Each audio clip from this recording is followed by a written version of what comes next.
খুবই সুন্দর। এখানে চালির অংশটা আমার সব থেকে বেশি ভালো লাগে। পঞ্চানন বাবার মন্দির সুন্দরভাবে সাজানো গোছানো, আমার বেশ ভালো লাগলো, অত্যন্ত সুন্দর। আমার ব্যাকগ্রাউন্ডে যে প্যান্ডেল তৈরি হয়েছে সেই প্যান্ডেলে প্রতি বছরই আমার আসা হয়। হাওড়া জুড়ে যে শীতলা পুজো হয়ে থাকে সেই শীতলা পুজো অলরেডি 2024 সালে শুরু হয়ে গিয়েছে, সেটাই কিন্তু দেখতে এসেছি এবছর। তো এই এখন যেখানে দাঁড়িয়ে রয়েছে সেটা হচ্ছে খুরুট পঞ্চানন তলা।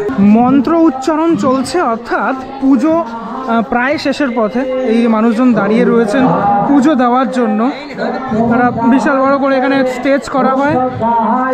2রা এপ্রিল 2024 আজকের তারিখ লেখা রয়েছে। চলো সরাসরি গিয়ে তোমাদেরকে ঠাকুরকে দর্শন করাই, মা শীতলাকে দর্শন করাই।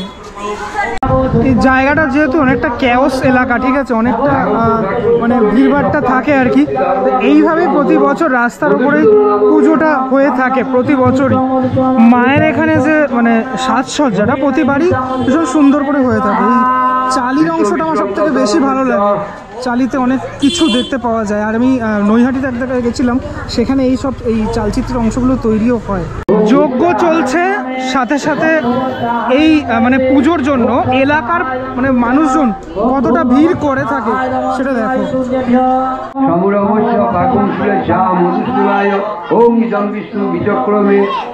সে দুর্গা পুজোর কথা মনে পড়ে যায় মন্ত্র উচ্চারণ শুনলে।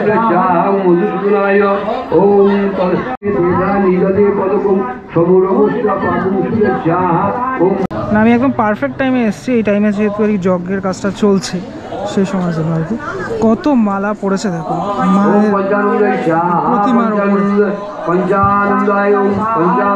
এই পুজোটা গতবারও আমি এসেছিলাম, এবার 78তম বর্ষে পদার্পণ করলো। এখান থেকে একটুখানি ভিতর দিকে ঢুকে গেলেই মেন যে মন্দিরটা সেটা দেখতে পাওয়া যায়। এখানে মেনলি পুজোটা আর কি এখানে হয়ে থাকে। এই সমস্ত মানুষজনের ভিড়ভাড়টা এখানে পুজো দেওয়ার জন্য যে লাইনটা সেটা এখানে পড়েছে। মাঝখানের অংশটাতে মোস্ট প্রবাবলি সমস্ত ওই প্রসাদের জিনিসপত্র রাখা, হ্যাঁ এই বাটা যেগুলো সেগুলো রাখা রয়েছে মাঝখানের অংশটাতে, মানুষজনকে দিয়ে দেওয়া হচ্ছে। এই হচ্ছে সেই পঞ্চানন বাবার মন্দির। এটা অনেক পুরনো একটা ইতিহাস রয়েছে এই মন্দিরের, অনেকটা পুরনো মন্দির। এখানে মন্দিরের এখানে সবাই ওই মাটির যে ঘোড়া যেগুলো আর কি বেঁধে রাখেন মানসিকের জন্য, সেগুলো বেঁধে রেখেছেন। একটু ভিতরের অংশটা দেখাই। এখানে মেন যে পঞ্চানন বাবা রয়েছেন, এই হচ্ছে বাবা পঞ্চানন। যখনই হাওড়ার এই মন্দিরে আসবে তোমরা, তখন আলাদা একটা অনুভূতি হবে। এই বাবা পঞ্চাননের মন্দির কিন্তু অনেক কম জায়গায় দেখতে পাওয়া যায়, তার মধ্যে হাওড়া অন্যতম। বাবা পঞ্চাননের মন্দিরের ঠিক পিছনের অংশটাতে এখানটাতে একটা এরকম বিশাল বড় বটবৃক্ষ রয়েছে, সেখানে শিব ঠাকুরের একটা মন্দির রয়েছে।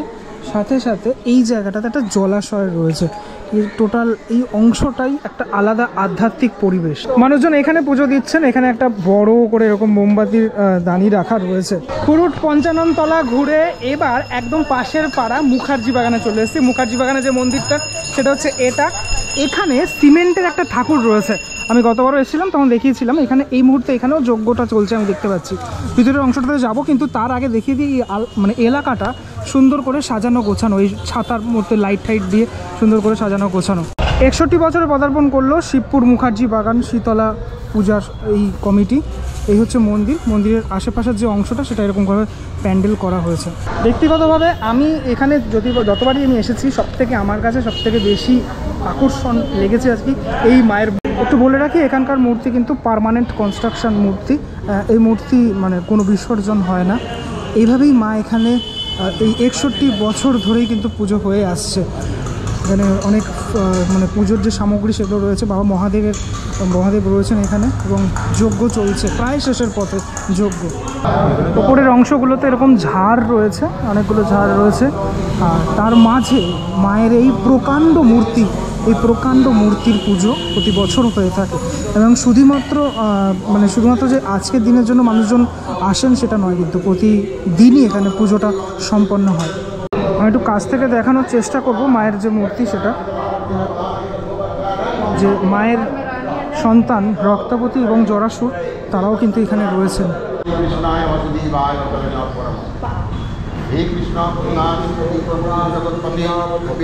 তোমাকে একদম মাথা উঁচু করে মায়ের এই প্রকাণ্ড মূর্তি সেটা কিন্তু দেখতে হবে, এবং কারুকার্যটা সেটাও খুবই সুন্দর। এখানে নিচের অংশগুলোতে পুজোর যে সামগ্রীগুলো সেগুলো রাখা রয়েছে এবং ফুল টুল সবই রাখা রয়েছে। আর আরেকটা ব্যাপার যেটা আমি বলি, এই যে বেদিটা, এই বেদিটা এখানে মানে এই বেদির ওপরই পুজোটা যেহেতু হয়ে থাকে, বেদিটাও সুন্দর করে সাজানো গোছানো। আর এই টোটাল যে মূর্তিগুলো এখানে দেখতে পাচ্ছ সেটা টোটালটাই সিমেন্টের তৈরি মূর্তি। টোটাল এই মন্দিরের সারাউন্ডিংস এরিয়াটা অনেকটা জুড়ে আর কি, পুরো ব্যাপারটা কিন্তু অনেকটা জুড়ে। প্রতি বছর এই তোমার শীতলা পুজোর সময়টাতে এখানে ভোগেরও আয়োজন থাকে। আমি যখন এসেছিলাম গতবার দেখেছিলাম এই জায়গাটা থেকে মানে কড়াই যে খিচুড়ি, সে খিচুড়ি নিয়ে যাওয়া হচ্ছিল। পাড়ার গলি ঘুরে আবার চলে এসেছি মেন রোডে, কারণ এই যে মিলনী সংঘের পুজোটা হয় প্রতিবার, এই পুজোটা আমি দেখে থাকি। এটা রাত্রিবেলা আরও বেশি ভালো লাগবে, কেননা এখানে লাইট টাইট দিয়ে সুন্দর করে সাজানো হয়েছে। চলো গলিতে আগে ঢোকা যায়।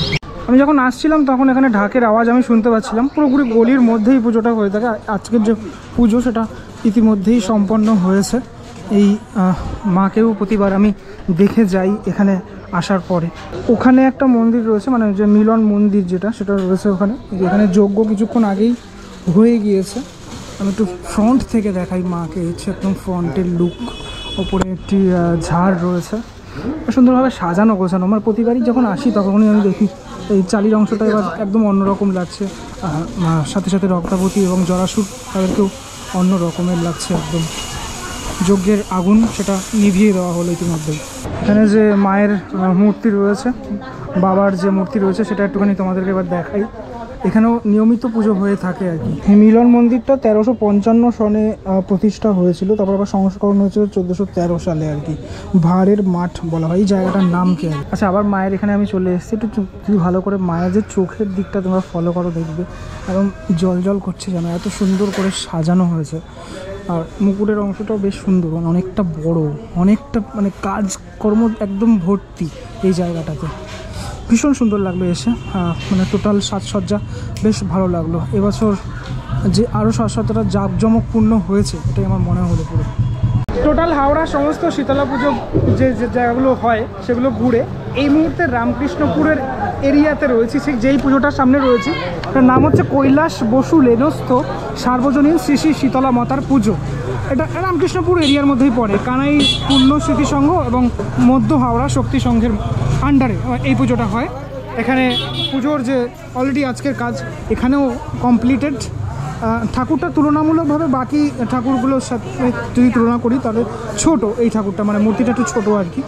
এবং চালির অংশটা কিন্তু অত্যন্ত সুন্দর। হ্যাঁ, মানে অনেকগুলো মালা মাকে পরানো হয়েছে। এদিকে প্রসাদের জন্য সব রেডি করা হচ্ছে, সাধারণ জনগণকে যে প্রসাদ দেওয়া হবে, বিতরণ করা হবে। তবে আমি হাওড়ায় এসে যেটা লক্ষ্য করলাম, সমস্ত জায়গাতেই মাকে সুন্দর করে সাজানো হয়। এখানে কিন্তু রূপোর মুকুট, হ্যাঁ মানে মায়ের যে মুকুট সেটা কিন্তু রূপোর মুকুট, এবং হাতে চাঁদমালা থেকে শুরু করে মায়ের গয়না রূপো এবং সোনা দিয়ে মোড়ানো রয়েছে। টোটাল হাওড়া আজকে ঘুরলাম। হাওড়ার বেশ কিছু শীতলা পুজো সেটা আমি দেখলাম। আজকে টোটাল হাওড়া ঘুরতে গতবারের মতো সম্পদ আমাকে এবছরও ছিল টোটাল ভিডিওটার, মানে আমাকে গাইড করে আর কি নিয়েছে, এবং সম্পদের সাথে সাথে ও ছিল, ওর সাথে আর আলাপ হলো এবছর। যাই হোক, এই পুজোগুলো হাওড়ার এই পুজোগুলো ঐতিহ্যবাহী পুজো। এই পুজোগুলো সত্যিই ভীষণ ভালো লাগে প্রতি বছর আসলে। আমার তোমরাও আসতে পারো, প্রতি বছরই এই শীতলা পুজো যেই দিনগুলোতে হয় সেই দিনগুলোতে হয়ে থাকে। কেমন লাগলো ভিডিওটা সেটা আমাকে অবশ্যই জানিও। পরবর্তী ব্লগে দেখা হচ্ছে আবারও নতুন কোনো সফর, নতুন কোনো ভিডিওর সাথে। ততক্ষণের জন্য বিরতি নেবো সবার থেকে। চলো টাটা, ভালো থাকবেন সবাই।